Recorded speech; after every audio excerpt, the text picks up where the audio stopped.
Algumas coisas me fazem crer que as agências de marketing estão fadadas à ruína nos próximos anos.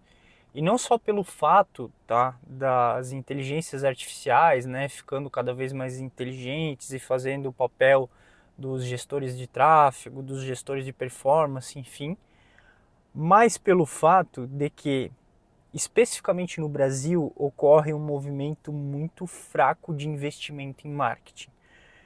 Geralmente há dois cenários para as empresas no Brasil quando a gente fala de investimento em marketing, tá?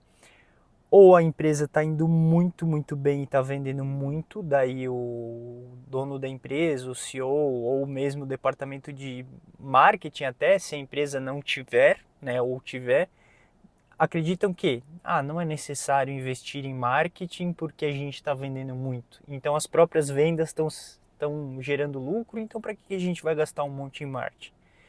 Esse é o cenário favorável quando a economia do Brasil está indo muito bem. Geralmente a economia do Brasil está indo somente em dois cenários, ou está muito bem ou está muito mal. A gente anda hoje num cenário de muito mal. Então pode ver quem aí tem empresa que não está vendendo muito, é um momento de recessão, porque a taxa de juros Selic está bem alta, em 12,5%, então quem tem dinheiro para investir está segurando o máximo, porque com a taxa de juros alta, para que eu vou empreender, investir, contratar mais funcionário se no banco está me dando um monte, né? Então, com o cenário de taxa de juros alta, o pessoal tende a não investir mais, né? E como a gente está com um momento de crise, né? Pode falar o que for, mas a gente está sim num momento de crise, inflação alta, dólar alto, ninguém está comprando, está segurando muito capital porque a taxa de juros está alta, então vale mais a pena deixar o dinheiro parado e aí vira uma bola de neve. Ninguém compra, ninguém vai para frente e as empresas fazem o quê? Não investem em marketing porque o cenário está muito ruim.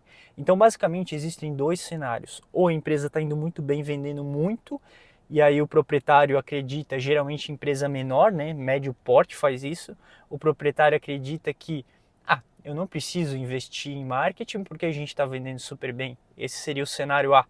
O cenário B, a empresa está indo muito mal, a gente não está conseguindo vender muito, mas eu tenho um caixa, só que esse caixa eu não vou usar para marketing, porque como a gente não está vendendo, não precisa, entendeu? Então no Brasil, geralmente os empresários têm uma mente muito pouco aberta, né, eu diria, ou fechada para isso. Na Europa, Estados Unidos, enfim, quando tu desenvolve uma empresa nova, tu já destina parte do capital para o marketing. Então, 10 a 12% para marcas, né, que ainda não são reconhecidas no mercado e de 4 a 6% para marcas que já são ultra reconhecidas, que querem fazer um trabalho de reafirmar o que são, o bom que são, as boas empresas que são, né? Então, por exemplo, Coca-Cola, McDonald's, né, eles faturam ali bilhões de dólares, né? Eles investem de 4 a 6% em marketing, mesmo assim para reafirmar o papel delas no mercado. E uma empresa que está iniciando não tem nome nenhum ainda, ela investe de 10 a 12%. Então as empresas lá fora, em países mais desenvolvidos, né, já destinam diretamente de 10 a 12% para o marketing, como se fosse um aluguel, né? Então aqui no Brasil é o que deveria acontecer.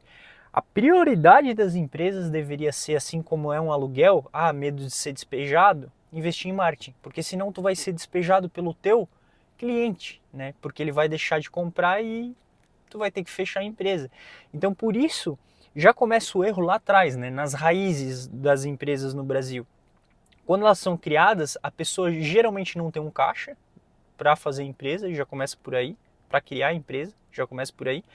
Segundo ponto errado, as pessoas não destinam uma porcentagem do faturamento para o marketing, tá? E não estou falando de faturamento líquido, o que está no teu bolso, é do faturamento bruto geral total. Então é do faturamento bruto.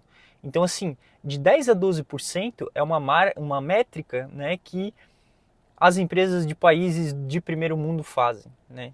Não comparando o Brasil a países de primeiro mundo, mas sim deveria ser comparado. Então, quando tu pensar em abrir uma empresa ou ter uma empresa, tu deveria destinar pelo menos, sei lá, 6, 8% do teu faturamento para o marketing, né? Para não se pegar em momentos como esse que eu falei do ponto A ao do ponto B. eu vou acabar que, na verdade, tu nunca vai investir em marketing, porque se tá ruim, tu não investe porque tá ruim, não gera venda, daí tu fica com medo de pagar uma estratégia de marketing, e se tá muito bom, tu não investe porque, agora eu não preciso investir, tá vendendo, né? Mas não, o correto seria tu destinar uma parcela mensalmente da porcentagem de faturamento bruto para o marketing todo mês, indo bem ou indo mal, assim como se fosse um aluguel. Deveria ser colocado, né, como requisito primordial das empresas, pagar o marketing, depois o aluguel e as outras coisas, tá? Eu falo com propriedade porque eu tenho uma agência de marketing, né? Então, assim, as agências de marketing estão fadadas ao fracasso por causa da economia do Brasil atual, tá? Então, se tu não se desenvolver, né, adicionar novos serviços, novos métodos para fazer o cliente vender mais, que é chegar no objetivo final dele, tua agência de marketing está fadada ao fracasso. Segundo ponto, não depender só de uma fonte de renda. Então, se tu depende só da tua agência de marketing, ou se tu é só um gestor de tráfego, ou só um bom designer, ou só um gestor bom de performance, as chances de tu quebrar são grandes nos próximos anos. Então é sempre importante tu ter uma segunda fonte de renda para complementar esse processo, mesmo tu sendo bom, tá? Imagine os ruins. Então essa é a minha análise para o mercado atual aí, né? Esse cenário A e B do Brasil é muito comum das empresas não investirem nem quando está muito mal, nem quando está muito bom, né? E a gente sempre tenta chegar no meio termo. O porém é que no Brasil é muito difícil tu ter um meio termo, praticamente nunca. Ou a gente está em crise quebrado, ou a gente está indo muito bem com esperança, né? Então essa é a minha análise aí. Deixa nos comentários o que vocês acham sobre isso e até o próximo.